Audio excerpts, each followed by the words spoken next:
Hi hello friends, welcome to my channel. నేను చాలా బాగున్నాను, మీరు కూడా చాలా బాగుంటున్నారని అనుకుంటున్నాను. సో మీషో నుంచి ఒక పార్సల్ తెప్పించాను. దీన్ని ఈరోజు అన్బాక్సింగ్ చేస్తున్నాను. సో నెక్ చైన్స్ అండి, నల్లపూసల చైన్స్. మీషో నుంచి నల్లపూసల చైన్ తెప్పించానండి. దీన్ని ఈరోజు అన్బాక్సింగ్ చేస్తున్నాను.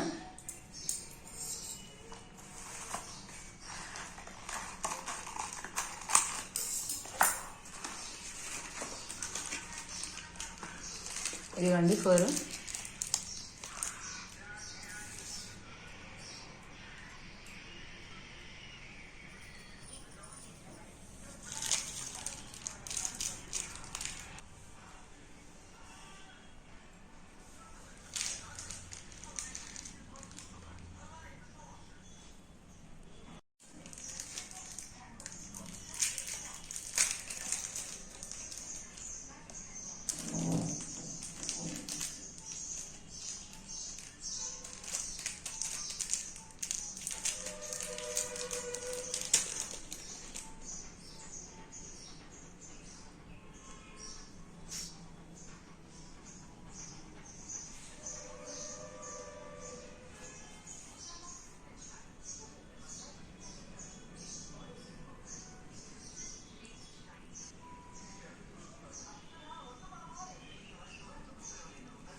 ఈ చైన్స్ ఎలా ఉన్నాయో మీ అభిప్రాయాన్ని కామెంట్ బాక్స్లో తెలియజేయండి.